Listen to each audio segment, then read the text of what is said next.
Ok.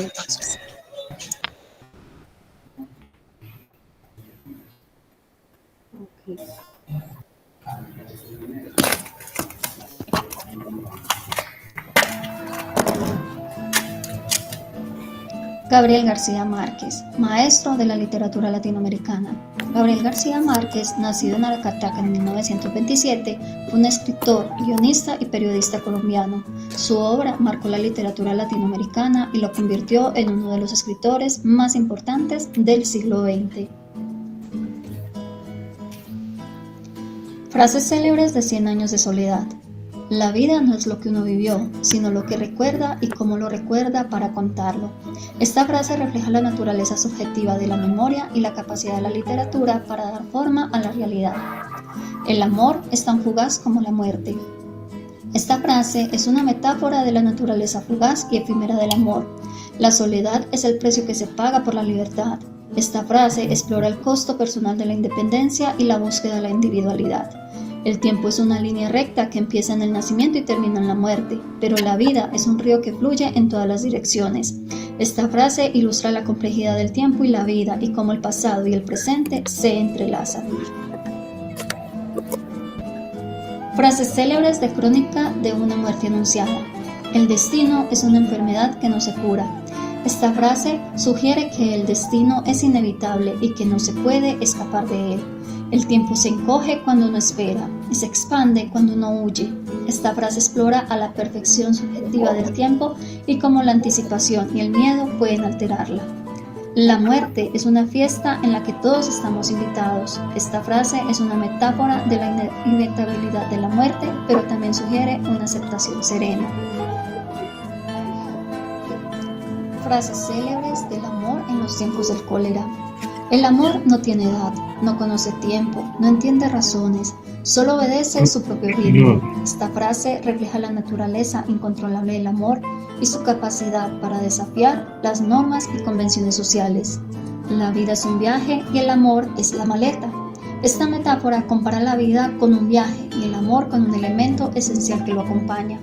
La felicidad no es más que un momento en la vida, pero es el momento más importante. Esta frase celebra la fugacidad de la felicidad, pero enfatiza su importancia y valor. Estilo narrativo y realismo mágico. El estilo narrativo de García Márquez se caracterizó por un uso magistral del lenguaje, la construcción de personajes inolvidables y la integración del realismo mágico. Su obra fusiona lo real con lo fantástico, creando una atmósfera única que ha cautivado a lectores de todo el mundo. Premios y reconocimientos de Gabriel García Márquez. 1982, Premio Nobel de Literatura. 1972, Premio Rómulo Gallegos. 1971, Premio Biblioteca Breve. 1967, Premio Nacional de Literatura de Colombia. Su legado y contribución a la literatura mundial. El legado de Gabriel García Márquez es inmenso. Su obra ha trascendido fronteras y se ha convertido en un referente de la literatura latinoamericana. Su estilo y sus temas siguen inspirando a escritores de todo el mundo, asegurando que su obra siga viva por generaciones. En agosto nos vemos. Novela póstuma de Gabriel García Márquez. Cada mes de agosto, Ana Magdalena Basch toma el transbordador hasta la isla donde está enterrada su madre para visitar la tumba en la que yace. Esas visitas acaban suponiendo una irresistible invitación a convertirse en una persona distinta durante una noche al año. En agosto nos vemos es un canto a la vida, a la resistencia del goce pese al paso del tiempo y al deseo femenino. Un regalo inesperado para los innumerables lectores del Nobel colombiano.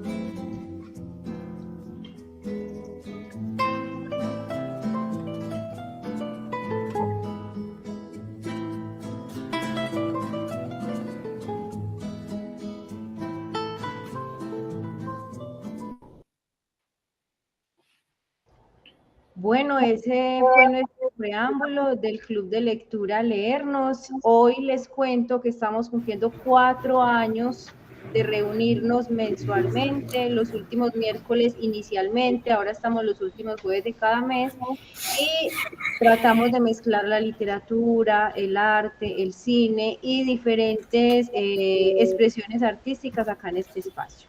Entonces, bueno, hoy quiero contarles que este club de lectura nace inicialmente por una iniciativa de acá de Escolme, donde buscábamos darle una oferta especial a los chicos del área de virtualidad, ¿sí?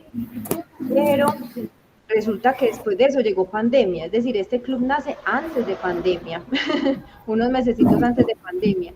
Y en agosto de ese año justamente nos encontramos con otras instituciones que quisimos seguir potencializando el tema de la literatura, de las artes, del cine, a nuestros estudiantes. Entonces se une Casa Museo Luis Alberto Álvarez, la Biblioteca de Sumer, la Universidad de San Buenaventura, y se han ido uniendo más universidades. Tenemos la Universidad Remington, tenemos la institución universitaria Marco Fidel Suárez, tenemos también hoy nuestro gran invitado especial, Luis Amigo, quien realizó la gestión de tener acá a Gustavo Arango, al maestro Gustavo Arango, quien va a estar acompañado de Ronald Cano Corrales. Entonces estamos realmente muy felices y emocionados de tenerlo acá, escucharlo justamente en agosto, hablar de la novela de agosto, ¿cierto?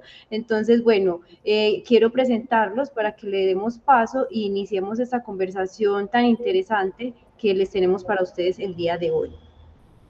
Primero que todo, Ronald, nuestro moderador, ahí lo ven en pantallas, Ronald Cano, él nace en Medellín en 1983, es sociólogo y promotor de lectura, es docente universitario, es ganador del segundo premio de poesía Joven Ciudad de Medellín, ha publicado los libros El Animalista y Cartografía Universal.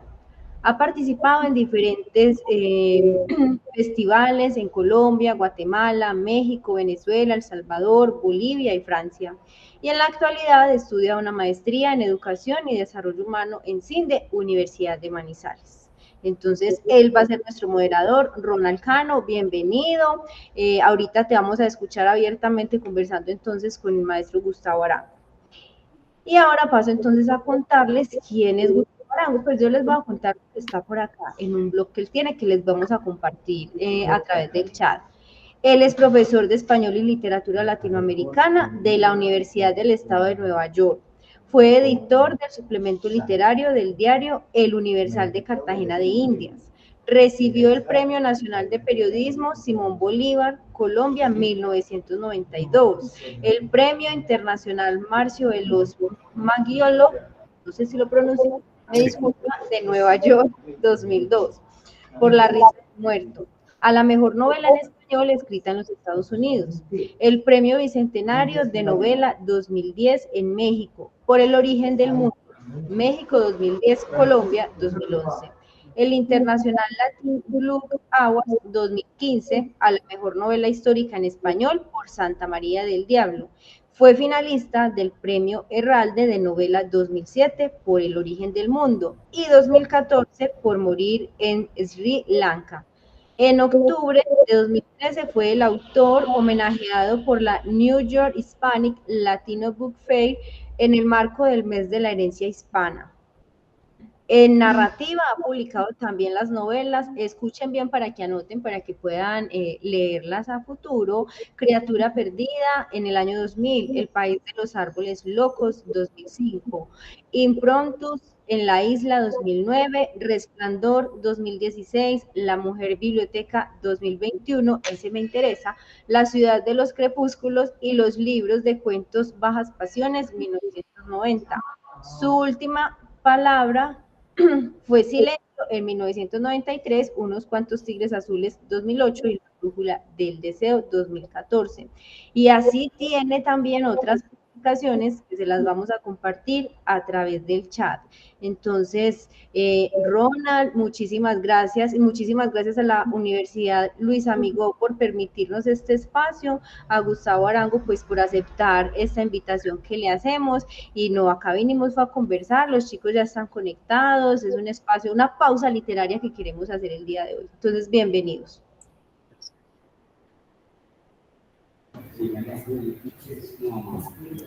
Muchas gracias, Diana, y gracias a Gustavo por estar con nosotros en este instante, en esta conversación, en este club de lectura, leernos. Gracias a Isabel, a la Biblioteca Escolme, a Alexandra, a la Biblioteca de la Universidad de San Buenaventura, a Álvaro y a las demás personas que están aquí presentes en esta sala de chat. ¿Cómo estás, Gustavo? ¿Cómo te encuentras? Muy bien, Ronald, muy contento y muy agradecido por la invitación. Además, se trata de una alianza de espacios que quiero muchísimo, que son las bibliotecas, donde nacen tantas vocaciones, donde la curiosidad tiene alimento, así que estamos en una especie de convención de paraísos, como diría Borges. Sí, si el paraíso existiera sería una especie de biblioteca, ¿no? Bueno, ¿y tú te has acercado de algún modo a una biblioteca que es la de Gabriel García Márquez, a su literatura, a sus libros, y no solamente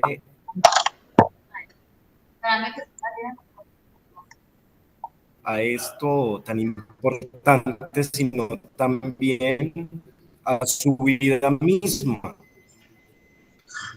A mí me gustaría que comenzáramos esta conversación con lecturas de párrafos seleccionados.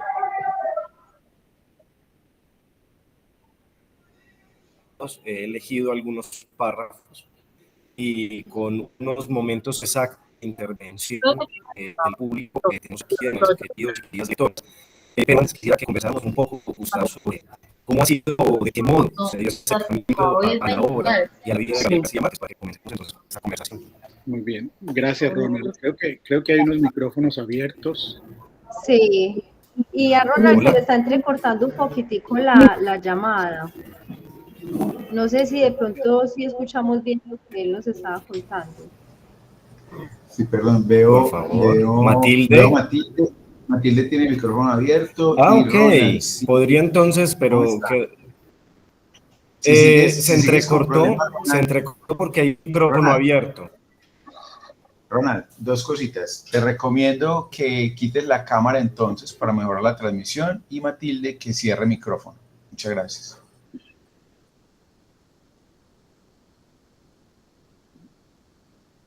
Bueno, creo que escuché la pregunta de Ronald. Su micrófono creo que quedó desactivado. Claro, se me entrecortó porque había un micrófono abierto. Entonces, bueno, si quieren puedo repetir mi pregunta. O creo que Gustavo. Sí, adelante.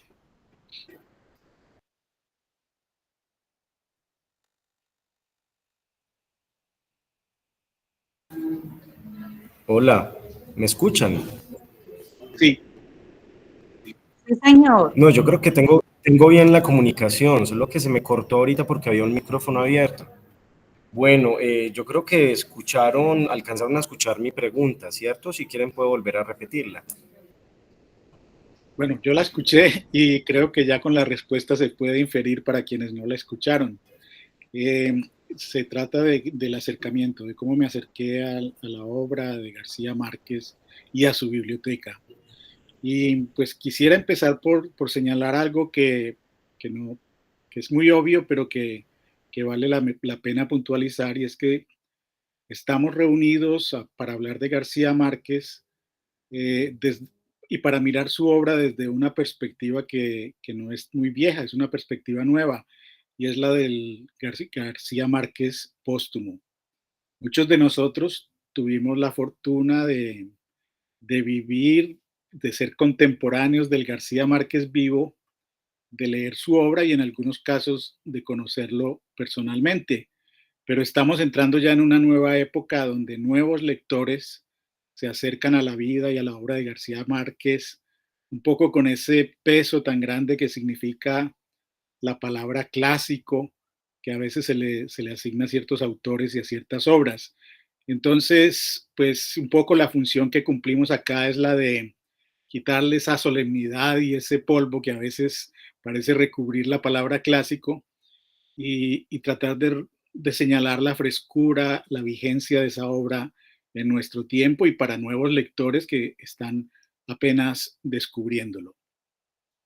Como digo, tuve la suerte de conocer a García Márquez desde muy temprano. Lo conocí en el bachillerato y recuerdo particularmente que la primera novela que leí fue La hojarasca, cuando yo tendría unos 13, 14 años de edad, y quizá la gran impresión que me produjo esta novela fue la de la cercanía, porque hasta ese momento había leído muchos libros de otros autores, de Mark Twain, había leído Tom Sawyer, había leído novelas de Julio Verne, y bueno, siempre eran novelas de autores de otros países y de otras épocas. Y el caso de García Márquez fue descubrir que la literatura también podía ocuparse de lo más inmediato, de los espacios más cercanos a mí y de las épocas que también podía ser más cercanas.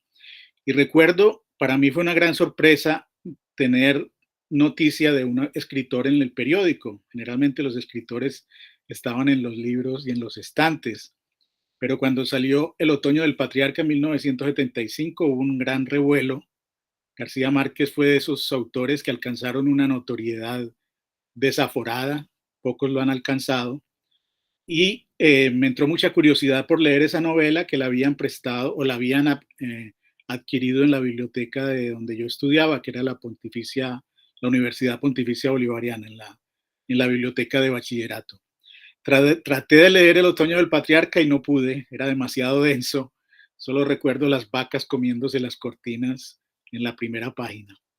Pero ese interés por García Márquez siguió, yo entré a estudiar comunicación social y periodismo y ahí tuve la oportunidad de leer sus notas de prensa, las que publicó en el Universal y en el Heraldo y en el Espectador.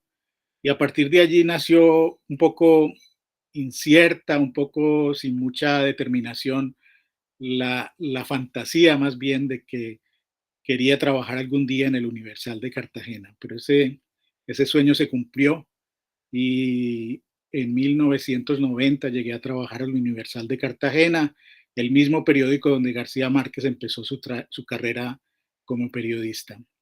Allí estuve cerca de 8 años, eh, conocí a García Márquez, tuve la oportunidad de escribir un libro sobre la época que él pasó a finales de los años 40 como columnista y como reportero del Universal. Y la escritura de ese libro, que se llama Un ramo de no me olvides, fue la que me permitió en cierto modo venir a los Estados Unidos, hacer mi doctorado en literatura y finalmente convertirme en profesor aquí en este país. Recientemente, hace 2 años, estaba terminando un libro en inglés sobre García Márquez, porque me parecía que buena parte de los libros en inglés que se han escrito sobre García Márquez han sido hechos por norteamericanos, por europeos, que de algún modo tienen esa mirada colonial del primer mundo. Y yo pensé que podía ofrecer una mirada mucho más cercana de García Márquez a los lectores en inglés.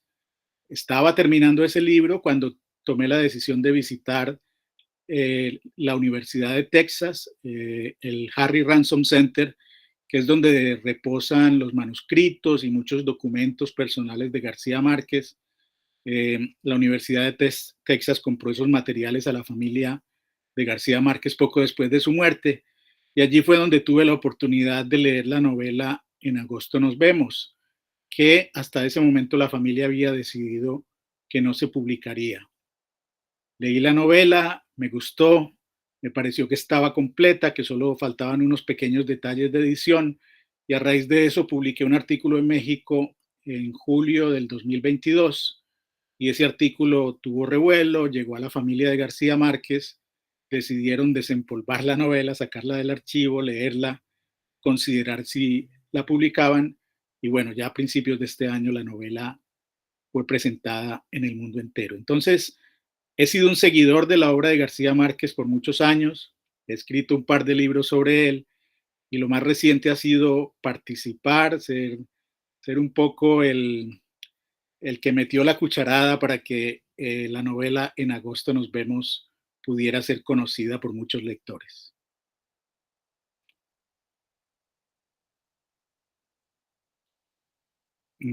No sé si Ronald está...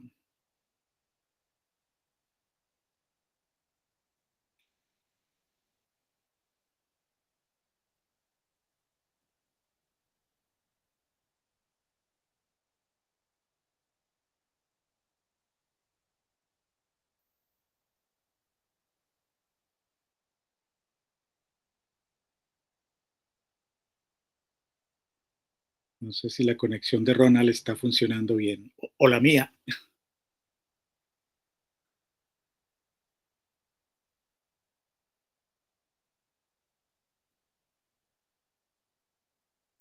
Yo creo que es la de Ronald. Pues la imagen la veo como lenta. Ujú. Sí, está congelada. Gracias, Gustavo. Yo quisiera entonces comenzar con la lectura del primer párrafo que abre. Hola, hola, Sí, sí, te escuchamos. hola.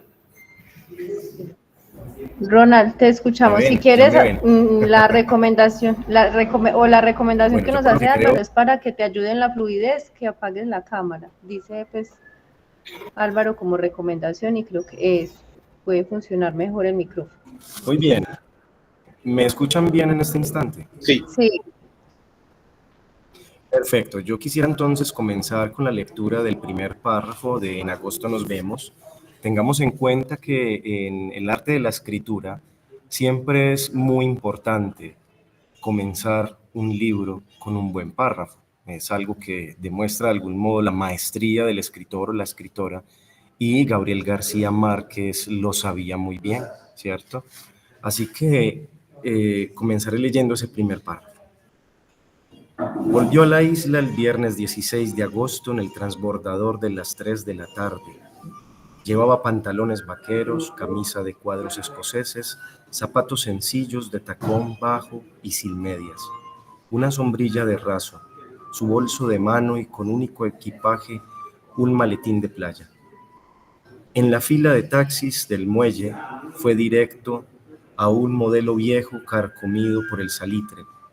El chofer la recibió con un saludo de amigo y la llevó dando tumbos a través del pueblo indigente, con casas de bareque, techos de palma amarga y calles de arena ardiente frente a un mar en llamas.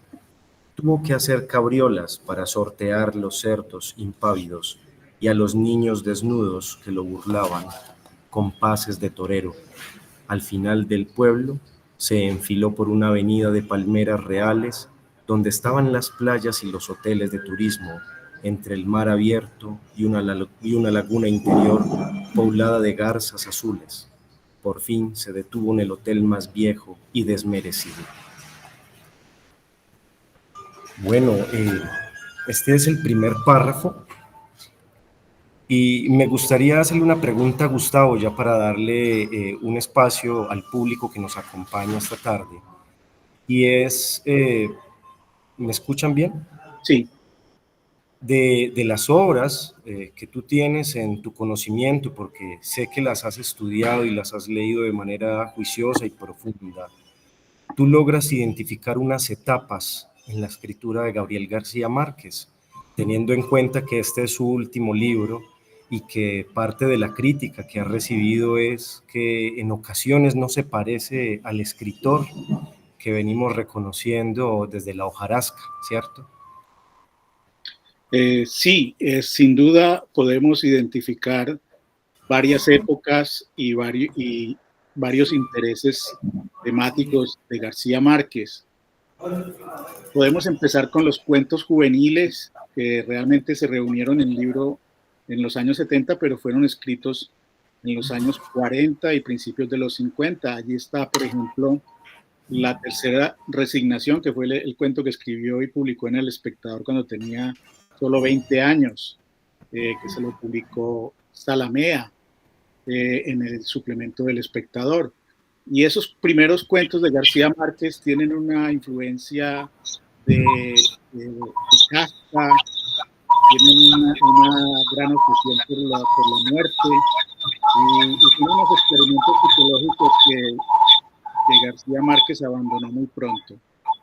Creo que hay un micrófono abierto. Ronald, tienes un eco. Luego viene una época que podríamos llamar de realismo social, donde aparecen cuentos como los de los funerales de la mamá grande, La mala hora, que es una novela que no es muy leída, es una novela de juventud, y la misma hojarasca, donde intenta, digamos, acercarse al ámbito del Caribe desde una perspectiva realista y social. Ahí no vemos tanto de ese realismo mágico que le han atribuido. Pero definitivamente hay un salto a cuando ya publica 100 años de soledad, aunque los cuentos de los funerales de la mamá grande prefiguran personajes y espacios de la novela. Y en 100 años de soledad ya hay lo que podríamos llamar la primera madurez del escritor. Recordemos que García Márquez terminó de escribir esa novela y la publicó cuando tenía 39 años. Y ya ahí hay una gran soltura, un gran conocimiento de la técnica. Es una novela que había tratado de escribir desde los 16 años de edad y que solo pudo terminar de escribir cuando identificó que la voz que debía utilizar era aquella con la que su abuela Tranquilina Iguarán le hablaba cuando él era un niño, cuando le hablaba de los muertos, cuando le hablaba de esas conversaciones y esos presagios que ella tenía todos los días. Cuando logró encontrar esa voz desapegada frente a lo extraordinario, fue cuando escribió 100 años de soledad, donde además hay unos personajes femeninos muy interesantes. Está Úrsula, está su versión moderna que es Amaranta Úrsula. Bueno, hay una cantidad de personajes femeninos interesantísimos que en su momento fueron muy elogiados y que a García Márquez los elogios le hicieron mucho daño. Él decía, yo no era muy consciente de mi acercamiento a los personajes femeninos, pero cuando empecé a leer las críticas me hice mucho más consciente y ahora me da más dificultad hacer personajes femeninos. Y si miramos hacia adelante, tarda realmente en lograr construir personajes femeninos tan complejos y tan interesantes como los de 100 años de soledad, a pesar de que en Heréndira, que fue su siguiente libro de cuentos, hay un personaje muy claro, muy interesante, que es Heréndira. Después, en El otoño del patriarca, hay personajes femeninos como Leticia Nazareno, pero no tienen esa fuerza de Úrsula, por ejemplo. Es decir, por muchos años García Márquez quedó un poco afectado por esos elogios que decían que él era un gran autor de personajes femeninos. Tenemos luego la Ángela Vicario de Crónica de una muerte anunciada, donde ya García Márquez empieza a entrar como en una nueva etapa que ya no es tan social como La mala hora o como Los funerales de la mamá grande, sino que es una especie de visión poética de la realidad. Y esa visión poética de la realidad, esa identificación de temas finales como el amor, antes hablaba de la soledad y de la muerte, y a partir de la crónica ya es muy clara su orientación hacia el tema del amor. Luego viene El amor en los tiempos del cólera, donde obviamente Fermina es un personaje muy interesante. Luego viene pues la novela histórica de Bolívar y finalmente pues el del amor y otros demonios, donde también hay un personaje femenino, pero sin tanta presencia y tanta agencia como los personajes femeninos anteriores, que es Sierva María de todos los ángeles. Finalmente llega a la que por mucho tiempo fue la última novela de García Márquez, que es Memorias de mis putas tristes, que por cierto me pareció siempre que era un mal cierre para una obra porque hacía que García Márquez quedara un poco con el estigma de la perversidad de sus personajes y fue muy criticado por eso. Por eso al descubrir esta última novela en la que por fin García Márquez se atreve a tomar y a poner como personaje central a una mujer, hay una gran libertad creativa, hay un regreso a una obsesión temática de García Márquez y al mismo tiempo con esa lucha con sus dificultades mentales, pero a pesar de ello me parece que es una novela muy bien lograda, muy depurada y muy dignificante de lo que representa una mujer. Gracias, Gustavo. ¿Alguien en el público quisiera de pronto aprovechar esta oportunidad para hacer un comentario o hacer una pregunta o hacer alguna reflexión sobre estas primeras páginas de En agosto nos vemos? Por aquí levanta la mano Isabel Olarte. Isabel, adelante. Hola. Bueno, más que todo, mi intención es alguna lectura fácil o al menos para comenzar a cogerle cariño a este autor. O sea, lo digo porque yo no he podido pasar creo que el primer capítulo de novelas ni nada de eso. Entonces, pero me gustaría, pero intento y no sé, no me da el ki. Entonces, no, quiero saber, no sé, algún cuento o algo, una primera lectura para cogerle cariño. Sí, bueno, esa pregunta, digamos que podría responderse de manera más precisa conociendo los intereses, las afinidades de cada lector, pero me parece que los lectores contemporáneos tienen una muy buena puerta de entrada a través de los 12 cuentos peregrinos. Son temas más contemporáneos, son temas más, con los cuales es más fácil identificarse y a partir de ahí ir ahondando en novelas particulares. Incluso esta última novela se me antoja una novela que puede cautivar y que puede ganar para García Márquez nuevos lectores. Es una novela larga, es una novela que no tiene mayor complejidad estructural y que de algún modo ya suma y reúne algunos temas que ya habíamos visto en otras novelas de García Márquez. Ronald señalaba, por ejemplo, la importancia del comienzo de un texto, de una novela, de un cuento.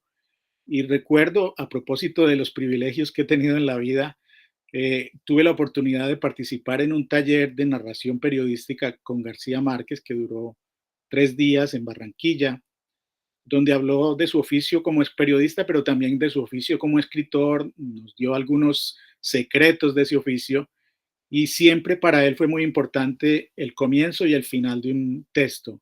Decía que en la primera frase de un cuento o de una novela había que atrapar al lector por el cuello y no soltarlo. Y creo que él lo sabe hacer con gran maestría. Y el final siempre tiene una intensidad, una fuerza que hasta el punto de que él lo llamaba la resonante cola. Es decir, es como una especie de golpe con el cual se cierra la obra y que sigue resonando en la memoria del lector y le permite seguir pensando sobre ese libro que acaba de leer.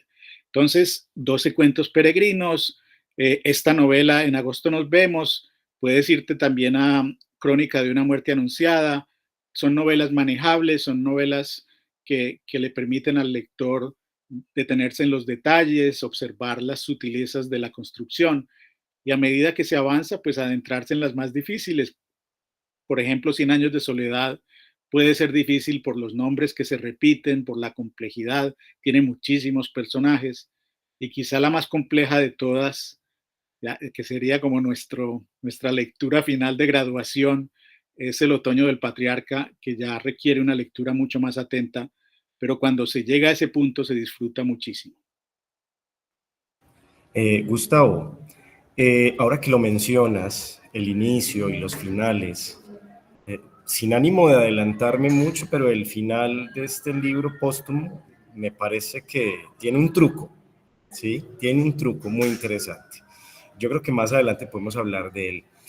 Quisiera entonces seguir con un párrafo que nos va a llevar, no sé, en un salto cuántico de esa pequeña presentación de la entrada de Ana Magdalena Bach a la isla, como tantos agostos lo había hecho, a el momento posterior en el que descubre que ha pasado la noche con un hombre distinto a su esposo. ¿Sí? Vamos. Su horario natural la despertó a las 6. Yació un instante divagando con los ojos cerrados, sin atreverse a admitir el latido de dolor de sus sienes, ni la náusea helada, ni el desasosiego por algo ignoto que sin duda la esperaba en la vida real. Por el ruido del ventilador se dio cuenta de que la alcoba era ya visible en el alba azul de la laguna. De pronto, como el rayo de la muerte, la fulminó la conciencia brutal de que había fornicado y dormido por la primera vez en su vida con un hombre que no era el suyo. Se volvió a mirarlo asustada por encima del hombro y no estaba. Tampoco estaba en el baño. Encendió las luces generales y vio que no estaba la ropa de él, y en cambio la suya, que había tirado por el suelo, estaba doblada y puesta casi con amor en la silla. Solo entonces se dio cuenta de que no sabía nada de él, ni siquiera el nombre, y lo único que le quedaba en su noche loca era un triste olor de lavanda en el aire purificado por la borrasca. Solo cuando cogió el libro de la mesa de noche para guardarlo en el maletín, se dio cuenta de que él le había dejado entre sus páginas de horror un billete de $20. Es demasiado brillante, ¿no? Es decir, un solo capítulo y Gabriel García Márquez hizo y deshizo la vida de Ana Magdalena Bach y lo cierra con un billete de $20, ¿no? Que va a estar atravesando todo este libro hasta el final. Gustavo, es sin duda un tema muy sencillo, un tema muy simple, un tema de la vida cotidiana. Hablábamos ahorita sobre esas etapas o esas épocas de Gabriel García Márquez y siento yo como lector de este libro que nos encontramos con un libro que demuestra una maestría a la hora de narrar una gran historia alrededor de una simple idea, de algo que puede suceder en la vida cotidiana de cualquier persona. ¿Tú cómo percibes la primera vez que entras en este libro o qué sensación te dio? Bueno, quizá la sensación más clara fue ahora hablaba de los personajes femeninos, del valor creativo de un escritor hombre para atreverse a habitar las, el cuerpo, las sensaciones, las emociones de una mujer. Y obviamente ese es un tema central de la novela. Es la sexualidad femenina, que es un tema que, que es objeto de discusiones, incluso a nivel político, cuando los gobiernos quieren controlar el cuerpo de la mujer.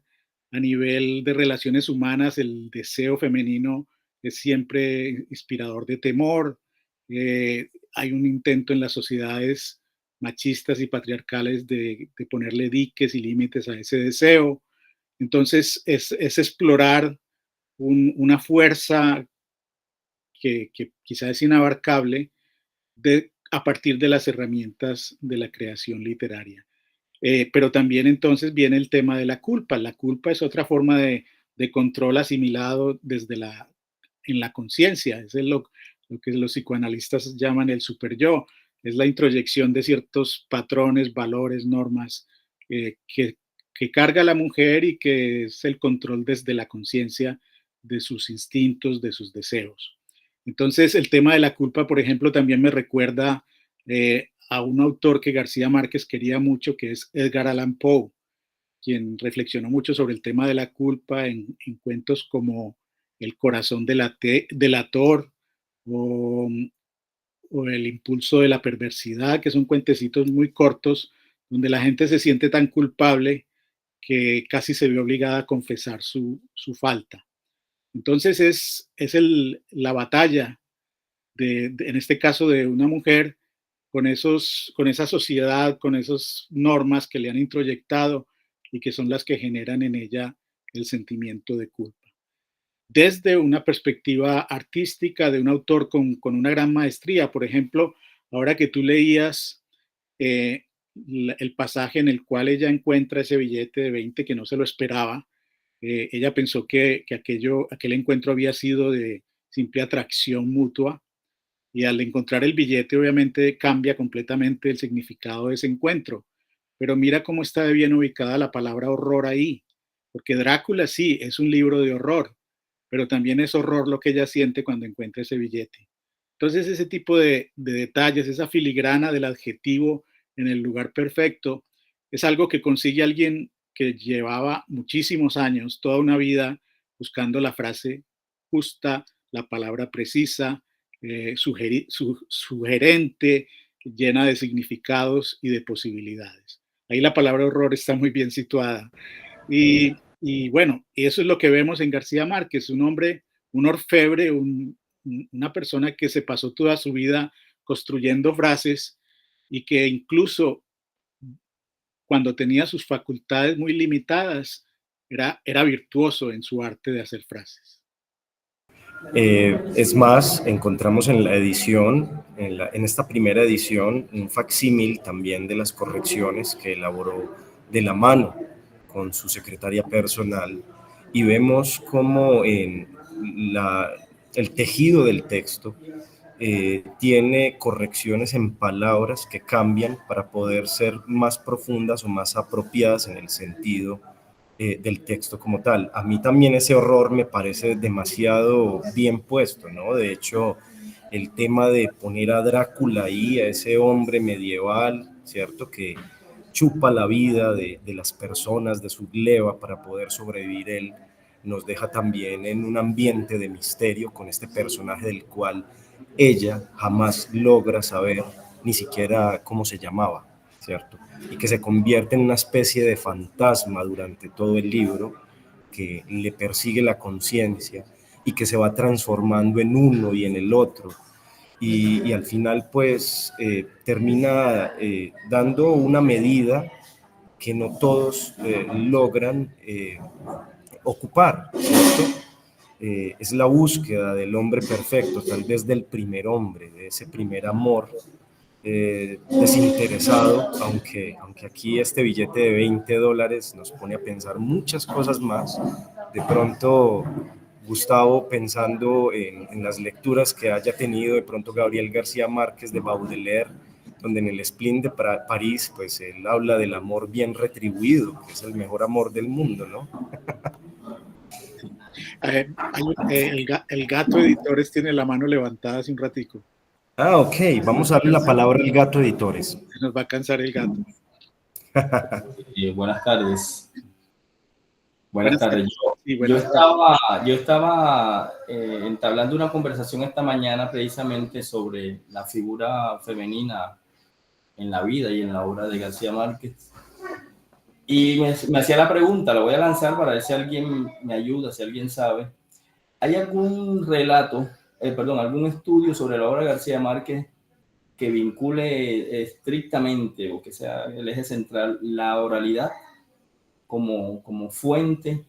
¿Sí? ¿Lo hay? Como fuente de la obra de García Márquez.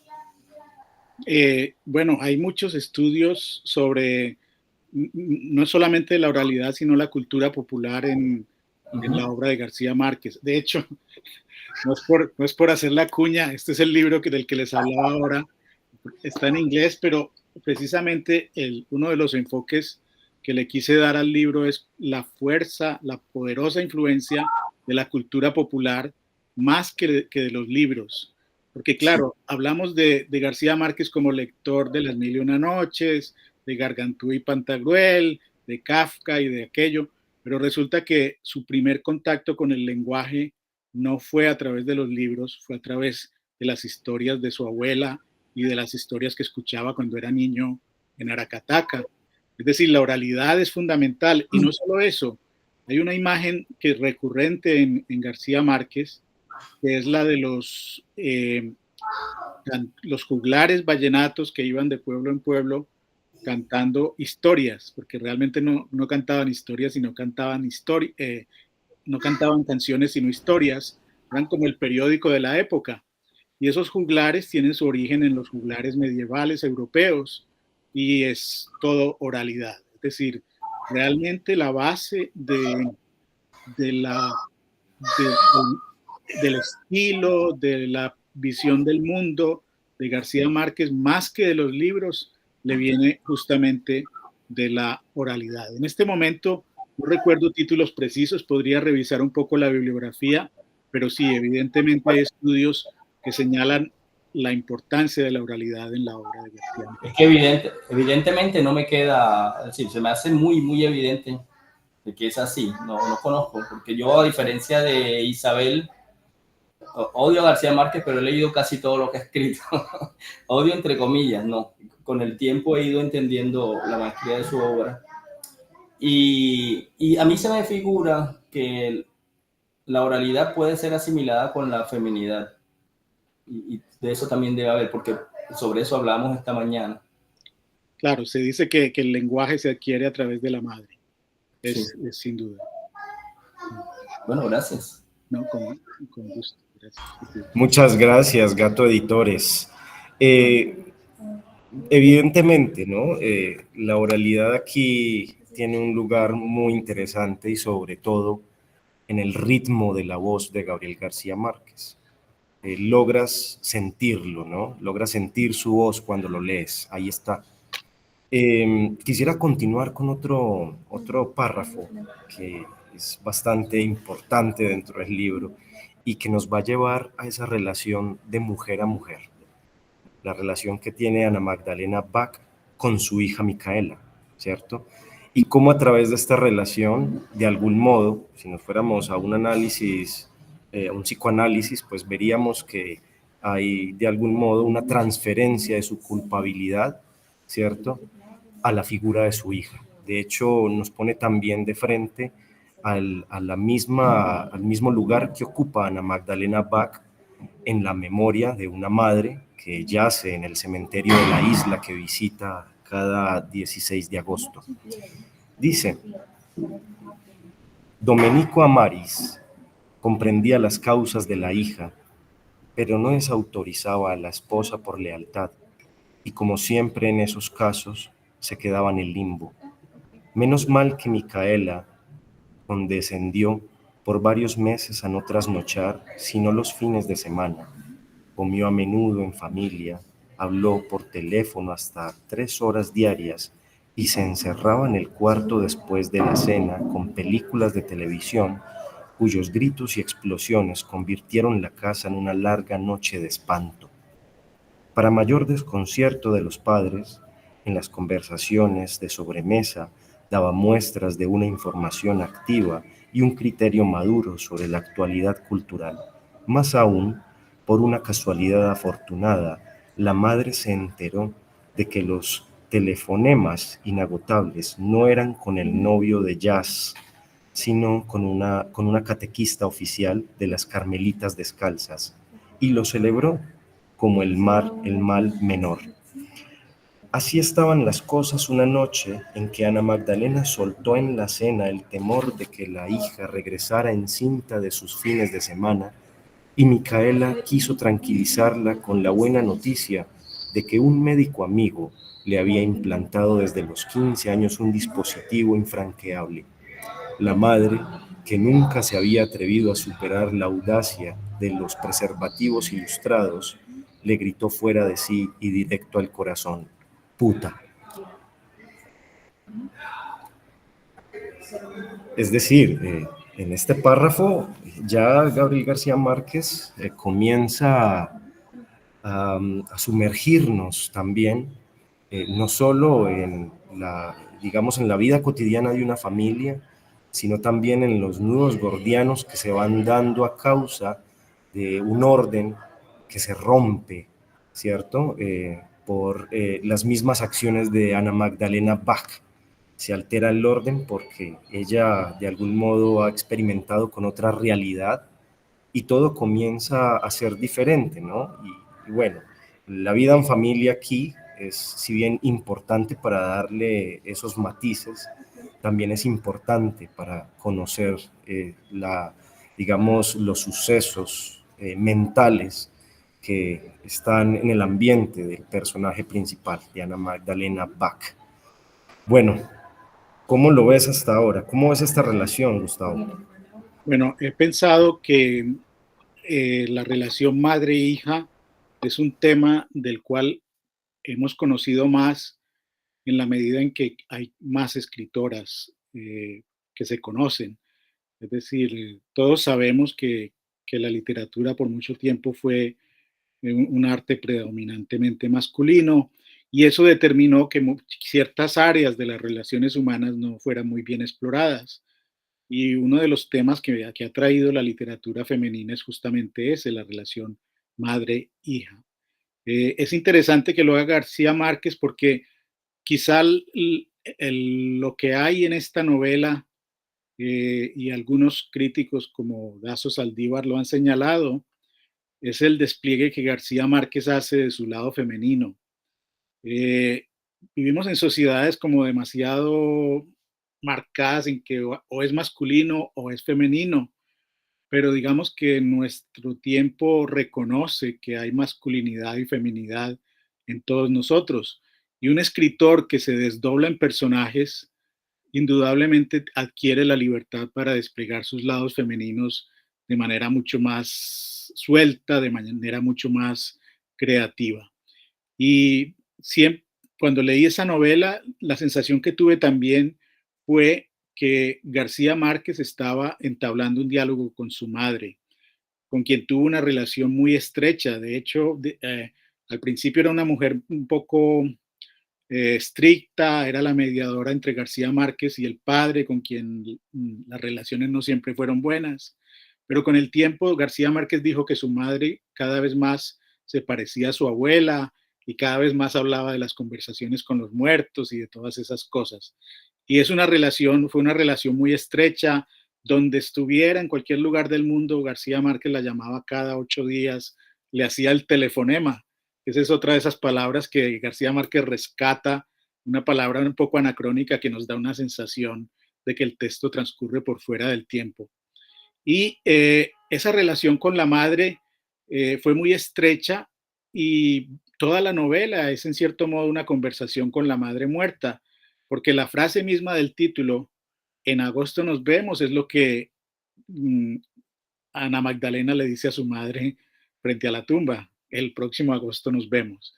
Y la novela, pues ahí un poco haciendo el spoiler, es un reencuentro con la madre muerta, una reconciliación con la madre muerta, porque también en nuestro tiempo se ha puesto muy en boga la idea de que debemos reconciliarnos y sanar las relaciones con nuestros antepasados.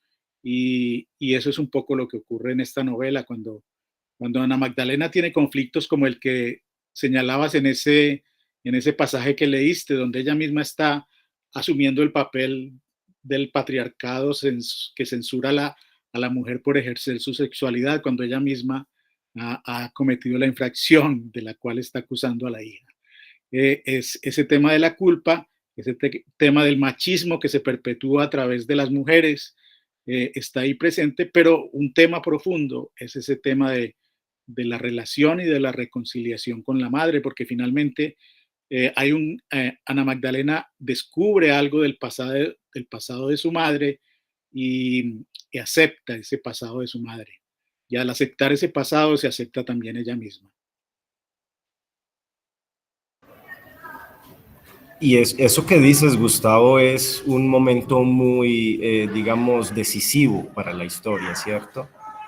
Y también creo que el personaje encuentra la paz, ¿cierto? Creo que es un personaje que está en incansable búsqueda, que quiere tomar decisiones por sí misma, al punto que cada año, en 5 o 6 años que pasaron, ella cree que su gran hazaña es poder casar a un hombre, ¿cierto? Buscarlo ella misma, ¿cierto? Y difícilmente acepta cuando la suerte, la simple suerte, se lo pone en la mesa, ¿cierto? Difícilmente lo acepta.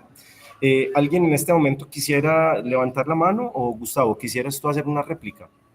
No, a propósito de ese tema que acabas de mencionar, que es el de casar a un hombre, de buscar al hombre ideal, la literatura tradicional está llena de hombres que buscan una mujer ideal, de Quijotes buscando a Dulcinea. Y resulta que una de las cosas interesantes que subvierte esta novela es que vemos a una mujer también en busca de un ideal masculino que es tan esquivo y tan elusivo como el otro, como la versión opuesta de las cosas. Adelante, Luis Alberto.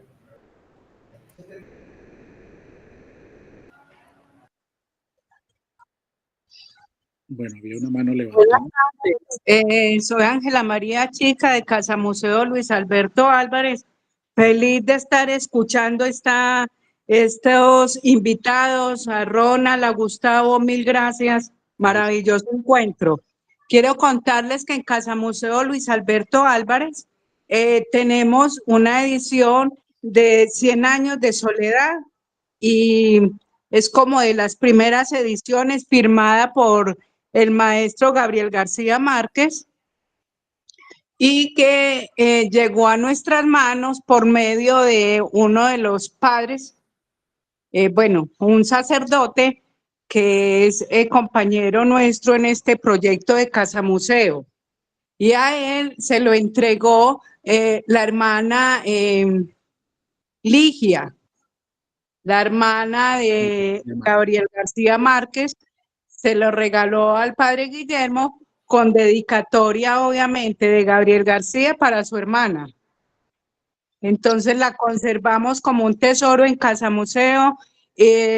Las lecturas son maravillosas y bueno, el complemento con las obras cinematográficas también nos acerca porque la belleza del amor en los tiempos del cólera, por ejemplo, es una novela muy bella llevada al cine. Y bueno, feliz de estar celebrando el cumpleaños de Leernos con ustedes. Muy amables. Muchísimas gracias. Bueno, además es una casa, creo que hay varias casas museo de Luis Alberto Álvarez, un personaje muy querido, de un amante del cine que además fue maestro de muchísimas generaciones de cinéfilos. Y bueno, ahí se conectan el arte, el cine y la literatura. Y bueno, Sí. esa es una joya tremenda, esa edición de 100 años de soledad firmada por Ligia. Firmada por Gabriel García Márquez, perdón, que se la regaló a su hermana. Y endosada por la hermana Ligia, sí, por la hermana de García Márquez, que se llama Ligia. También tuvo otra hermana que se llamaba, pues, Aída, se llama Aída, que fue monja. Entonces, podríamos preguntarnos si hay algo de Aída en el personaje de Micaela. Muy bien. De igual manera, yo en agosto nos vemos, no la he leído, pero ya con este súper preámbulo, pronto la estaremos disfrutando. Estoy segura que la compañera que estaba indagando cómo acercarse ya va a quedar más que entusiasmada. Bueno, ojalá que sí.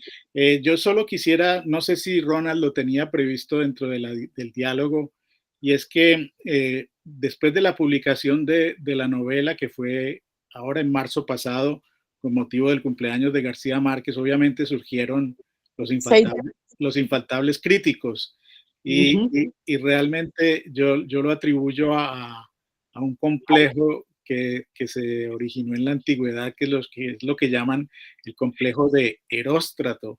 Y es que cuando hay gente que quiere hacerse famosa criticando o destruyendo algo que es apreciado por muchos.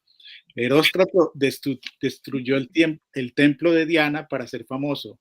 Entonces muchas personas quieren, digamos, exaltarse a sí mismas criticando la novela, diciendo que no se debió publicar, que la familia lo hizo por dinero.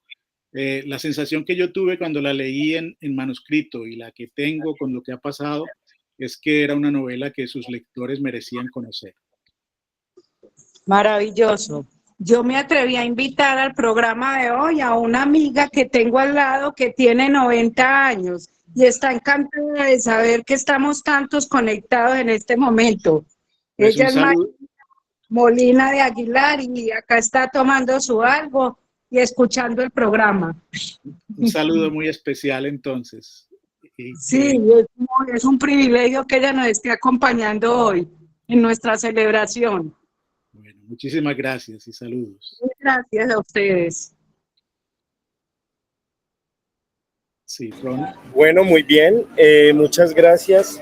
Yo quisiera continuar entonces con otro tema, pasando a la relación con el masculino. Ya lo habíamos conversado un poco, Gustavo, ahorita, y quisiera leer un fragmento corto que tiene que ver con un encuentro inesperado que tiene Ana Magdalena Bach yendo en el ferry a la isla con un compadre, ¿no? Un antiguo amigo que siempre la pretendió y que incluso le confiesa en medio de la cena que hacía el amor con su esposa pensando en ella, ¿sí? Y miremos cómo aquí opera este tema de la cazadora, ¿no? La cazadora que está siendo cazada. Vamos, el programa empezó con un trío especializado en canciones de los Panchos.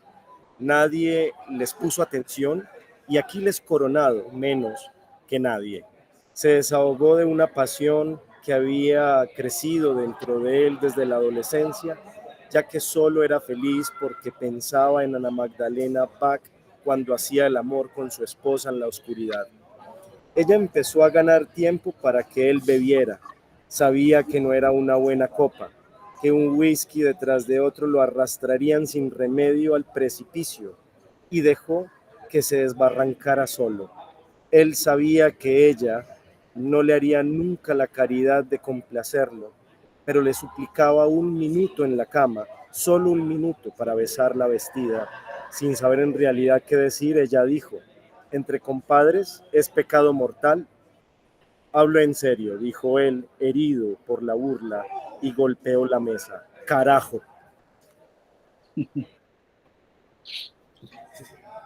Es muy brillante, ¿no? Sí, yo he dicho algunas veces que el hombre que escribió Cien años de soledad sabía mucho de literatura, sabía mucho de historia, de técnicas narrativas, pero es más bien a partir de El amor en los tiempos del cólera donde nos encontramos con un autor que sabe mucho del corazón humano. Y por eso esa novela que destacaban ahora, El amor en los tiempos del cólera, es una novela que conoce mucho la complejidad de las relaciones de pareja, de las relaciones matrimoniales, y eso también lo vemos en Agosto nos vemos. Y entonces aquí, por ejemplo, aparece algo que probablemente muchas personas lo han vivido, y es ese coqueteo sin esperanza entre conocidos, entre personas casadas que se conocen. Y esa es otra forma del amor imposible, que es la raíz, digamos, de todo este amor cortés que empezó por allá en el siglo XI y XII y que es el que realmente determina la mayoría de las novelas y películas románticas. Si ustedes miran las novelas, las comedias románticas o las novelas románticas, terminan el día del matrimonio. Es decir, lo que realmente le interesa a esa visión del amor es los obstáculos, las dificultades, la separación, la imposibilidad, pero en el momento en que el amor se hace posible, ya no es material de películas y libros. Entonces, por eso las comedias románticas y las películas románticas terminan el día de la boda. Ahí empieza otro tipo de amor, que es el amor de la compasión, de la solidaridad. Es otro tipo de amor, no es el enamoramiento. Hay un libro muy interesante que se llama Amor y Occidente, donde justamente se estudia esa concepción del amor como imposibilidad. Y García Márquez tiene la maestría de trasladar esos amores imposibles a una relación de compadres. Un hombre casado, una mujer casada. En este caso, el hombre casado le confiesa a esa otra mujer que piensa en ella cuando está con su esposa. Es una imposibilidad, es el amor imposible, que es el que más se exalta, porque ante la imposibilidad el deseo es cada vez más fuerte y probablemente si se satisfaciera ese deseo, el encanto desaparecería. Claro, y vemos cómo la relación del esposo con Ana Magdalena Bach hace un gran esfuerzo año tras año por reinventarse, por mantener los rituales, por mantener las chanzas, los chistes amorosos, pero ella de algún modo se desvía de esa, digamos, de ese ambiente que genera, de esa burbuja que genera ese amor, y él comienza a notarlo. Y ella también comienza a notar y a temer que él lo esté notando, porque obviamente su rutina, su cotidianidad se rompe, se disgrega, cambia y todo empieza a desmoronarse de un modo sutil, ¿sí? Al punto que la desconfianza que el esposo debería tener por Ana Magdalena Bach es la desconfianza que ella tiene por él. Y surge un momento muy interesante, ¿no? El momento, Gustavo, en el que ella lleva la historia al pico, o Gabriel García Márquez lleva esta historia simple a un pico emocional bastante tenso. ¿Quisieras contarnos algo, Gustavo? No, se me ocurre al escuchar lo que estás comentando que también hay que considerar en el caso de García Márquez, que es una persona que se mueve entre bases, matrices culturales. Entonces, por ejemplo, para las personas del interior del país, del interior de Colombia, Antioquia, el centro, Cundinamarca, Bogotá, hay una concepción, por ejemplo, del matrimonio muy, muy controlada, muy determinada por la moral cristiana. Mientras que si pensamos en el Caribe, hay una flexibilidad eh, que se practica en el día a día. Si tú lees las historias, por ejemplo, de los músicos del Caribe, de esos juglares, se dan casos en los cuales, por ejemplo, la esposa y la amante son amigas y se mandan al hombre, ahí se lo mando para que lo cuide unos días y se comunican y lo cuidan y todo lo demás. Hay una permisividad, hay una manera de vivir las relaciones personales completamente distinta. Y lo que García Márquez está también escenificando en esta novela es un poco un conflicto de culturas.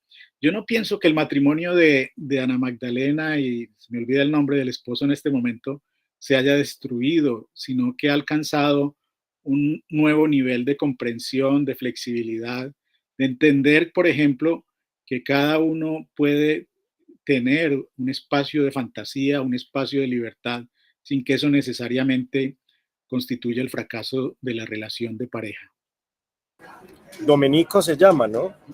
El gran maestro del Conservatorio de Música, una familia de músicos. Qué curioso porque Ana Magdalena Bach lleva en su apellido también un gran guiño, y era algo que conversaba en otra ocasión con Gustavo, y es que este libro está lleno de referentes cinematográficos, musicales, y de manera muy atrevida también esos referentes aparecen como puede aparecer en una obra pop, completamente convertidos en un remake o en un mixtape de versiones que no son las originales, ¿no? Como pasa con Debussy, que se convierte en una especie de bolero.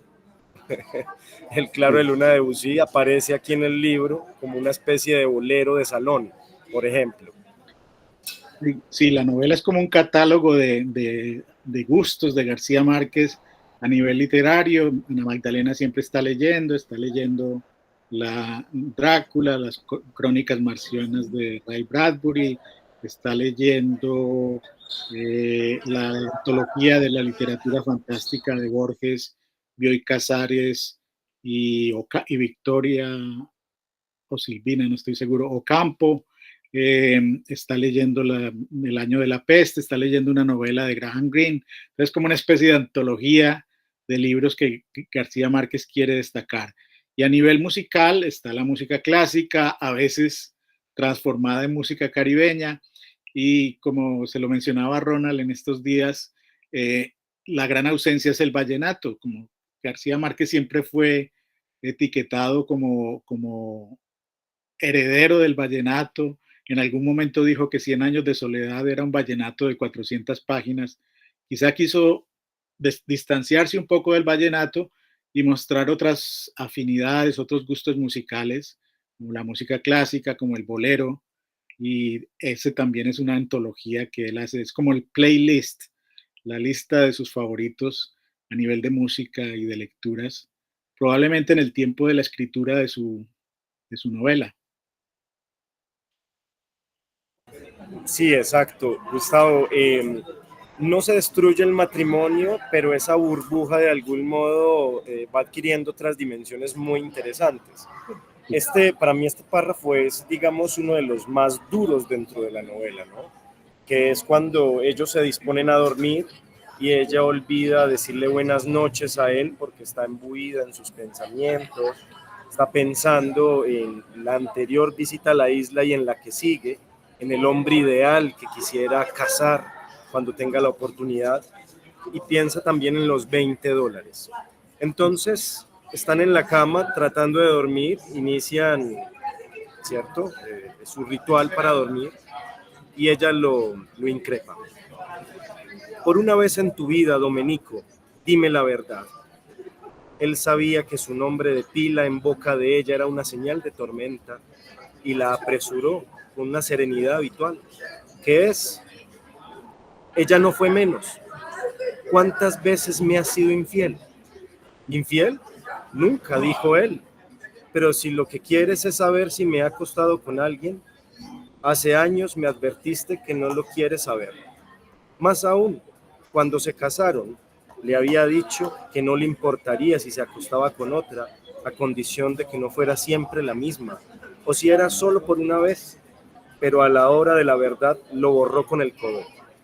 Esas son cosas que uno dice por ahí, dijo, pero no para que las tomen tan al pie de la letra. Si te digo que no, estoy seguro de que no lo crees, dijo él. Y si te digo que sí, no lo soportarás. ¿Cómo hacemos? Ella sabía que un hombre no daría semejante vuelta para decir que no, y le salió adelante. ¿Quién fue la afortunada? Él dijo con una fluidez natural. Una de Nueva York. Ella empezó a levantar la voz. ¿Pero quién era? Una china, dijo él. Ella sintió que el corazón se le cerró como un puño y se arrepintió de haberse provocado aquel dolor inútil, pero aún así se empecinó en saberlo todo. Para él, en cambio, lo peor había quedado atrás y se lo contó todo con un desgano calculado. Luego, pues, cuando él cuenta la historia, ella entra con una pregunta que está justo en la mitad del libro, que dice, ¿y le pagaste? Él contestó que no, porque no era una prostituta. Ella se mantuvo firme. Si lo hubiera sido, ¿cuánto le habrías pagado? Él lo pensó en serio y no supo qué responder. No te hagas el tonto, dijo ella, ronca de rabia. ¿Quieres hacerme creer que un hombre no sabe cuánto cuesta una puta de hotel? Él fue sincero. Pues fíjate que no lo sé, dijo, y menos si es china. Entonces ella fue cercándolo con una angustia insoportable.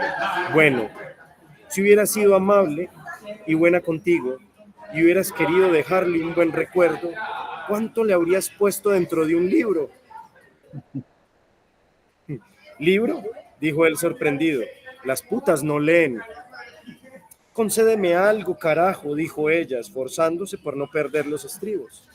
¿Cuánto le habrías dejado si hubieras creído que era una puta y no querías despertarla antes de irte? No tengo la menor idea. ¿$20? Él se sintió perdido en las tinieblas de la pregunta. No sé, dijo, a lo mejor para el costo de la vida hace 12 años, quizá fuera bastante. Ella cerró los ojos para ordenar la respiración, por no darle el gusto de que le notara la rabia, y le preguntó de sorpresa, ¿lo tenía horizontal? Él no pudo resistir la risa y ella lo secundó, pero frenó en seco y tuvo que cerrar los ojos hasta reprimir las lágrimas.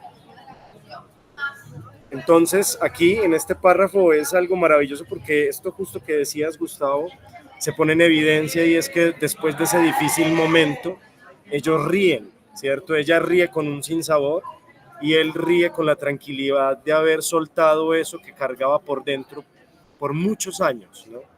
Y sabemos que en contraste ella, Ana Magdalena Bach, intenta soltar lo que lleva cargado con tanta dureza por dentro, pero no logra ser directa, no lo confiesa, no lo cuenta. Al contrario, él lo hace con una fluidez natural y sin temor a descargos en el futuro. Y luego intentan ambos olvidar este momento y no vuelven a hablar de él. Sí, creo que la novela cumple ahí con uno de los preceptos básicos de toda novela, y es que hay una transformación de los personajes. Eso es casi como un requisito de la novela, que el personaje no sea igual al comienzo que al final, que haya sufrido una transformación. Ahora, ese pasaje que lees me recuerda, y ahí sí creo que tengo que corregir aquello de que esta novela es la única en la cual García Márquez puso a una mujer como personaje central. García Márquez escribió una obra de teatro que se llama Diatriba de amor contra un hombre sentado, y es básicamente el monólogo de una mujer, y es justamente esto que también retrata García Márquez en la novela, y es ese intercambio constante, esa ese cruce de monólogos que es una relación de pareja, ese juego de espejos en el cual uno proyecta en el otro a veces sus propias faltas. Eso lo hace magistralmente García Márquez cuando retrata la relación de un matrimonio que finalmente es un, es un diálogo complejo a lo largo de los años y que obviamente va transformando a los personajes.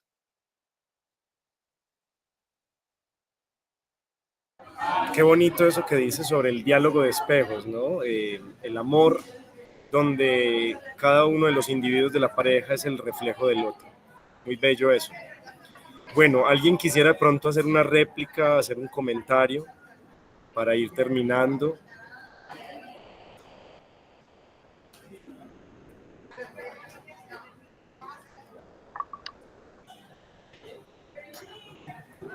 Bueno, Ronald, precisamente de esa parte que ustedes estaban nombrando, cuando hablan precisamente ellos dos, pues me pareció como muy particular que, bueno, ella tan insistente y bueno, con la culpa ahí debajo del hombro e insistiéndole a su esposo pues que le dijera si había sido infiel en algún momento. Pero entonces siempre tan marcado eso de los, pues del dinero, que cuánto le hubiera podido dar, es como en un momento de esos. Entonces, como lo decía él, pues siempre es muy particular que en toda la novela siempre está como esa parte del dinero. Me pareció pues como particular ese relato, esa parte de la novela.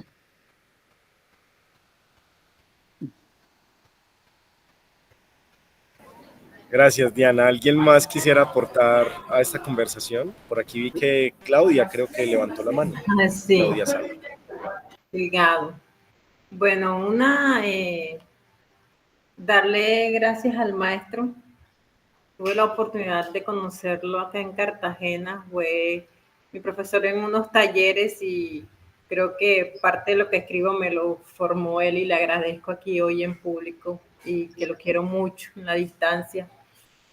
Y bueno, que estaba renuente a leer la obra porque yo siento que se debía respetar el hecho de que él no quisiera que se publicara y me están haciendo pecar ahora. Como eso, ¿no? Y bueno, que tuve la oportunidad de estar en Sucre, haciendo el recorrido de la Mojana con Isidro Jaraba y encontrar que realmente el Macondo parece que el Macondo que está escondido para mí estuviese como allí, ¿no? Y bueno, invitarlos realmente a leer la obra. Yo también era una así como gata de editores, renuente a leer la obra de él, solo me apasionaba El amor en los tiempos del cólera.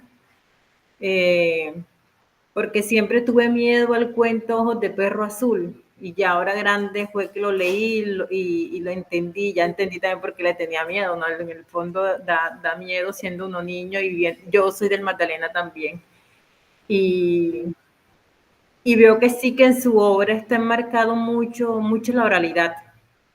Si uno llega a Sucre, a estos lugares, encuentras que todo es mágico, y que las cosas que van ocurriendo enmarcan tu vida desde una realidad, pero también desde la magia de creer en cosas que otros no creen, como los agüeros, como si te miras, si te tropiezas, como creer en el Moán. O sea, yo me baño en el río y yo sola no me quedo porque aún tengo miedo al Moán. Yo no me quedo cuando leía los cuentos, los relatos de él, y yo entro al patio en la casa, me da miedo entrar al patio porque están los muertos, la gente que uno ama y uno está acompañada de esos muertos. Y yo siento que Gabo está acompañado de esos muertos, que nunca se fueron, ¿no? Que quedan en la familia. Y bueno, la invitación es esa, ¿no? La compañera que hablaba de leer, yo la convido a leer El amor en los tiempos del cólera. Y creo que se va a encontrar allí. Uno siempre encuentra procesos ahí. De verdad, maestro, gracias Gracias, Claudia. Me conmueve mucho encontrar que tantos años después todavía haya el recuerdo de esos talleres en Cartagena. Creo que tu segundo apellido es Villadiego, ¿no? Sí, maestro. Ah, bueno. Bueno, y con quien hablaba Carl, el de editor, Gato Editores, en la mañana, de casualidad, yo no me acordaba del taller que me había escrito del club, maestro. Ya. Y estábamos hablando de casualidad de Gabo. Yo le decía, mi familia estuvo ligada a él por un tío, sobre todo a las barchas, y tuve la oportunidad de niña que Mercedes llegó a la casa y yo la escuchaba hablar. Y yo le decía a él hoy en la mañana, hoy estoy pensando, Carlos, qué tanto hay de Mercedes en la obra de Gabo, porque cuando yo la escuchaba hablar, era un poco de la magia o de las cosas, de esa historia que está allí también contada. Entonces siento que ella también tuvo algo ahí dentro de toda esa obra, ¿no? Y ahora en la tarde, de casualidad, abro el correo y yo, ¡ay! Él estaba inscrito en el club y le pasé a él también el link. Entonces, mire que se conectó como todo esto. Qué bueno, pues sí, ese tema de Mercedes es muy apasionante y creo que sin haberla frecuentado mucho, esas mujeres sentenciosas que lo resumen todo con una frase escueta, probablemente era el estilo de Mercedes Barcha, una persona que obviamente también era una fuente de oralidad, de cultura caribe para García Márquez. Pero no quiero dejar pasar un detalle y te agradezco mucho, Claudia, algo que mencionó la persona anterior sobre, creo que era de la Universidad de San Buenaventura, sobre el tema del dinero. A veces cuando estamos hablando de literatura en general, surgen ideas que dan pie a reflexiones que uno no había tenido. Y me pregunté, bueno, ¿dónde más aparece el dinero en la obra de García Márquez? Y hay un cuento muy hermoso de García Márquez que se llama La prodigiosa tarde de Baltasar. Es un carpintero que fabrica jaulas y que no le importa mucho qué precio les va a poner a las jaulas. Él simplemente quiere hacer la jaula más hermosa del mundo. Es decir, es el artista que no sabe ponerle precio a su obra. Y en este caso el tema es el precio del afecto o de la relación sexual, es decir, es ponerle precio a cosas que no tienen precio. Y uno podría identificar otros textos y hacer toda una lectura de García Márquez sobre la presencia del dinero, que es un poco lo que hace uno cuando estudia literatura, encontrar ese tipo de hilos, porque es evidente que en esta novela el billete de $20 es un hilo que da unidad a la novela.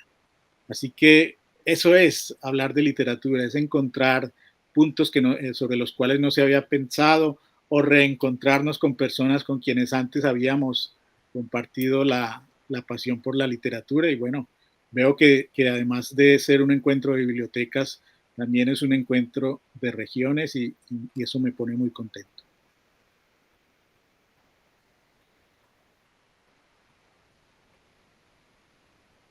Muchas gracias, Gustavo. Quisiera finalizar los párrafos elegidos con uno que cierran el personaje y el nosotros como lectores, la transformación de ese billete de $20 en una nueva perspectiva de su aventura en la vida de Ana Magdalena Bach. Y es cuando, cerrando el 5º capítulo, ella de algún modo termina un encuentro con uno de sus hombres, el hombre de ese año, cuando ya ella tiene 50 años, y sucede esto, ¿no? Para sorpresa de todos. Cuando Ana Magdalena despertó en la penumbra del amanecer, había perdido la noción de sí misma. No sabía dónde estaba ni con quién, hasta que vio a su lado al hombre desnudo de cuerpo entero, dormido boca arriba con los brazos en cruz sobre el pecho y respirando como un niño en su cuna. Le acarició con un subíndice tenue los rizos de la piel curtida por la intemperie. No tenía un cuerpo joven, pero sí bien mantenido, y disfrutó de las caricias sin abrir los ojos y con tanto dominio como el que había tenido en la noche, hasta que lo desordenó el amor. Ahora sí, en serio, preguntó de pronto, ¿cómo te llamas? Ella improvisó al instante. Perpetua.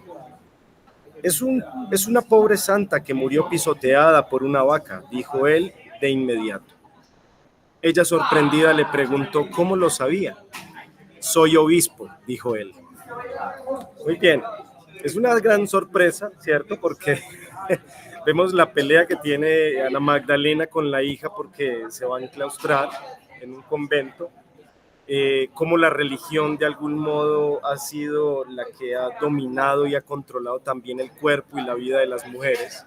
Y en esta ocasión su último hombre es un obispo. Acto seguido, cuando ella se está yendo ya a las abluciones para permitirse salir de la habitación, del hotel y tomar nuevamente el ferry, él se despide de ella y le dice: ahí te dejo un recuerdo en el libro. Ella se sintió fulminada por un presagio siniestro. No se atrevió a dar las gracias ni a preguntar qué le dejaba por terror a la respuesta. Pero tan pronto como lo oyó salir, corrió desnuda y jabonada para examinar el libro en la mesa de noche. ¡Qué alivio! Era una tarjeta de visita con todos los datos para ser encontrado. No la rompió, como sin duda lo habría hecho con cualquier otro, sino que la dejó donde estaba hasta que pudiera llevarla en un lugar seguro. Y claro, la lleva en un lugar seguro, incluso este hombre, que es el último, pues se convierte casi que en un fetiche para ella, ¿no? Empieza a buscarlo. Y no leemos algo sobre el sexto capítulo porque es un gran capítulo en el cual muchas cosas se cierran, se abren, se deciden y se definen.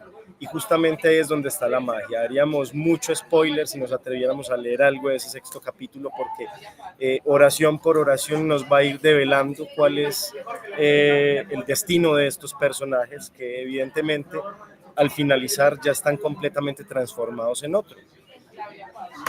Me alegra mucho haber leído este libro. Yo tenía una gran resistencia también, pero me encuentro como diríamos, con un bocadito, ¿no? Con un gran postre. Me parece que es un gran libro para abordar en un club de lectura, para comenzar también a leer a Gabriel García Márquez, como lo dices tú, Gustavo, y creo que nos lleva a varias sorpresas. Incluso, como lo hablamos en algún momento, no dudo y creo que en poco tendremos la oportunidad de ver una película sobre este libro porque es evidentemente muy cinematográfico. ¿Tú qué piensas, Gustavo? Sí, estoy de acuerdo contigo en eso de la película porque evidentemente es una historia que se presta, es muy visual, los colores, las garzas azules, la luz espectral, todo eso es muy cinematográfico, además es una historia muy clara y con un desarrollo muy, muy evidente. Quería anotar algo a propósito del obispo. Otra vez, nota uno a través de la conversación temas recurrentes en la obra de un autor. Por ejemplo, García Márquez difícilmente alguien diría que es un autor religioso y sin embargo tiene inquietudes religiosas. No es una falta tener inquietudes religiosas, todos las tenemos, que profesemos o no profesemos una religión particular, no nos excluye de hacernos las preguntas esenciales: ¿quiénes somos? ¿De dónde venimos? ¿Para dónde vamos? ¿Hay un propósito en la vida? ¿Hay un creador? Todas esas cosas forman parte del sentimiento religioso. Y García Márquez lo aborda desde dos niveles: desde el nivel un poco de la burla a la institución religiosa, y hay obispos y curas en todas sus novelas. Desde las primeras novelas, la presencia del cura es un personaje clave en los pueblos pequeños. Tenemos una novela como Del amor y otros demonios, donde además García Márquez le confesó a un amigo suyo, que era un amigo de juventud, Gustavo Ibarra Merlano, que se había leído la Suma Teológica de Santo Tomás para escribir esa novela. Entonces, si el último amante de Ana Magdalena Bach fue un obispo, podríamos decir también que García Márquez en cierto modo fue un padre de la iglesia, porque tuvo mucho de teología. Recuerden, por ejemplo, que en 100 años de soledad, José Arcadio Buendía estaba tratando de tomar el daguerrotipo de Dios.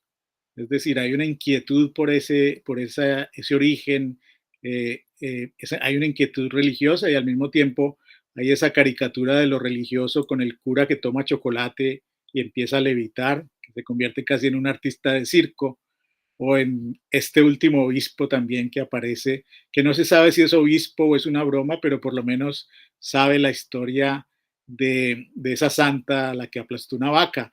Y a propósito de esa santa, que es el nombre que ella da, Perpetua, esa es otra de las maestrías de García Márquez, y es los nombres que les atribuye a sus personajes. Aquiles Coronado, hay detrás de cada nombre una particularidad, una sonoridad, que son unos nombres que resuenan y que se recuerdan después de haber cerrado el libro. Bueno, muy bien. Yo creo que aquí podemos entonces concluir. No sé si de pronto alguien aquí en este club de lectura, de clubes de lectura, podría de pronto hacer un comentario final por parte del público para que vayamos despidiendo entonces esta sesión.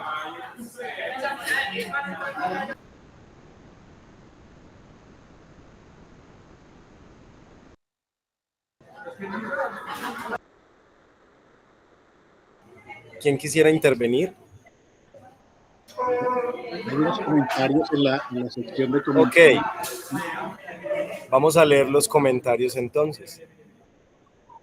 Pues perdón, yo ya intervine, pero realmente fue un gran encuentro, como lo dije ahora, lo manifesté. Quiero reiterar los agradecimientos al club y a ustedes y a la Luisa Amigó y al maestro que nos acompañó y nos guió y nos orientó tan sabiamente. Mil gracias. Esperamos no sea la última vez que nos veamos, que sea un buen inicio en este club de lectura Leernos. Si ustedes desean, podemos mirar, Jenny. ¿Tú estás ahí? Sí, Ángela. Ah, bueno, entonces, si quieres, para que procedamos al cierre y a tomar una fotografía con la cámara encendida, si les parece. ¿O cómo tienes organizado? Bueno, Ronald nos iba a leer los comentarios de parte de los asistentes. Sí. Ajá.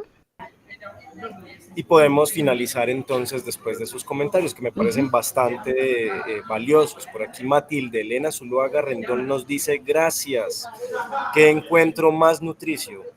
Esto es hacer del conocimiento algo cercano, es hacer patria, tejer, construirnos. Hemos hecho nexos hoy.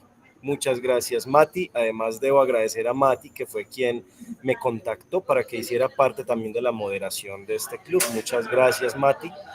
Por aquí tenemos a Juan Esteban López, que nos felicita, a Margarita María Barrera, que nos dice muchas gracias, excelente. Margarita nos dice que primera vez que ingresa y que le encantó, ¿cierto? Le encantó bastante. Lady Lorena, sin bañarnos, agradecimiento mucho, agradezco mucho estas iniciativas, me encantó, pero estuve en modo escucha, estoy en turno en la biblioteca, está trabajando en este momento. Y tenemos a Claudia Salgado, que dice: gracias por leernos, un abrazo. Gracias a todos ustedes por habernos acompañado hoy. Gracias a Gato Editores, que por aquí nos dice gracias por este encuentro, una expectativa que tenía desde aquella vez que le escribiera a Wenceslao Triana y no me respondiera. Bueno, eso amerita una aclaración. Ese era un seudónimo que utilizaba cuando vivía en Cartagena para escribir columnas de opinión en el periódico El Universal. Las firmaba como Wenceslao Triana. Me disculpo con Gato, pero bueno, nunca es tarde. No, yo quiero agregar algo. La vez que te escribimos por una columna que escribiste por tu renuncia a seguir viviendo en Colombia por el desorden social, la ola de violencia. Y lo peor es que no me respondiste, yo quedé bravo, pero heredé ese pensamiento. a partir de ahí tú te fuiste y quedé yo cogiendo rabia por cómo marchaba el país. Quizá no la recibí porque yo publiqué las columnas de Wenceslao Triana hasta diciembre del 98, pero incluso las últimas salieron ya cuando estaba en los Estados Unidos, entonces probablemente no recibí la carta. Pero bueno, fue una época muy interesante donde además de escribir artículos con mi nombre, publicaba artículos con el nombre de un viejito que salía el dibujo de un ancianito que supuestamente se llamaba Wenceslao Triana. Muy bien, muchas gracias, un placer escucharlo, maestro, dice María Olivia Alzate, y Matilde pues finaliza diciendo: en la voluntad, el conocimiento, en la amistad, se hace lo que sea. Bueno, muchas gracias, Gustavo, por habernos acompañado, gracias a la Universidad de San Buenaventura, a la Universidad Católica Luis Amigó, a Gato Editores, al Museo Luis Alberto Álvarez, y a las demás personas y organizaciones y bibliotecas universitarias que están aquí, que no logro ver ya en la pantalla, que no recuerdo. Muchas gracias por esta invitación, por juntarnos, por ponernos a hablar sobre un tema que no solamente está de moda, sino que también merece un contexto, una conversación como esta, para que podamos sumergirnos directamente en la experiencia de conocer palabra por palabra, oración por oración, y reconocer, como no, la voz del maestro Gabriel García Márquez, que nos habla desde la tumba, por no decirlo de otro modo. Para hacer un guiño sobre el final de la novela. Total. Obviamente te voy a preguntar luego, entre bastidores, Gustavo, por ese final, porque de verdad que me dejó muy inquieto. Es de verdad una maestría terminar un libro como lo termina Gabriel García Márquez en esta oportunidad, ¿cierto? Es una maestría total. Bueno, muy agradecido, muy contento, y bueno, que siga la conversación. Espero poder participar en otras ocasiones, atender las charlas con otras personas. Muchas gracias.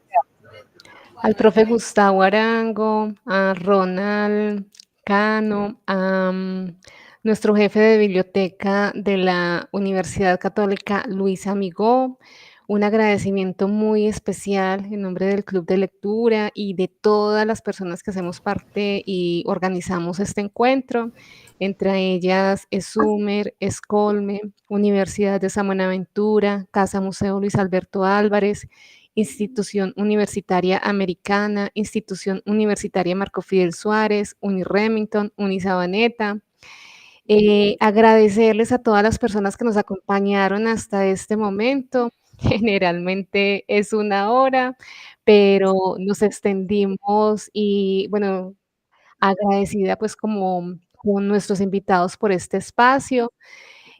Tenemos hasta ahora 19 personas, es decir que el encuentro fue muy ameno y seguramente todas las personas que nos acompañaron disfrutaron mucho de todo lo que se habló el día de hoy, todo lo que nos compartieron Ronald y Gustavo. Bueno, ya que todavía quedamos varias personas, como lo decía ahora Ángela, entonces, bueno, las personas que quieran abrir su cámara para que nos tomemos entonces una foto para el recuerdo, porque, bueno, tenemos invitados muy especiales el día de hoy, entonces nos sobra la fotico. Acá nos acompaña nuestro compañero Álvaro. Bueno, Álvaro fue una de las personas organizadoras de este encuentro, quien puso a disposición y el contacto pues de nuestros ponentes el día de hoy. Álvaro, esperamos que no sea la primera vez, no sea la última, que nos sigas entonces acompañando en el resto de encuentros, en lo que tú desees entonces aportarnos. Muchas gracias a todos entonces por acompañarnos. No sé si de pronto no hay algún comentario, alguien se quiere despedir. No, de mi parte, agradecerles a ustedes también por el espacio. Agradecerle a Matilde Elena Zuluaga, que nos colabora con toda la parte de gestión cultural. Con ella hicimos el contacto con Gustavo Arango. Ronald, quien es nuestro tallerista del taller de escritura creativa y también nos coordina el club de lectura La Escafandra. Entonces, somos todo un equipo de trabajo acá en la Universidad Católica Luis Amigó, en diferentes frentes. Entonces, estos dos personajes nos ayudan muchísimo con toda la parte de gestión cultural y fomento de la lectura y de la escritura. A ellos mis agradecimientos. Y reitero al Club de Lectura por abrirnos el espacio. Y siempre, como lo digo, en todo lo que podamos colaborar, estaremos atentos. Gracias, Álvaro. Lo mismo decimos para ustedes. El Club de Lectura Leernos está a su disposición.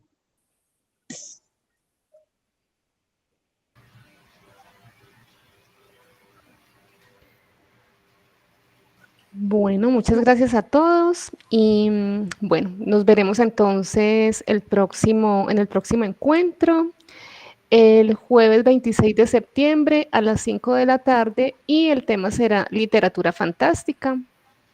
Entonces, bienvenidos. Ya, bueno, pueden inscribirse y nos vemos entonces dentro de un mes. Vale. Muchas gracias. Feliz tarde para todos. Igualmente. Muchas gracias. Vale.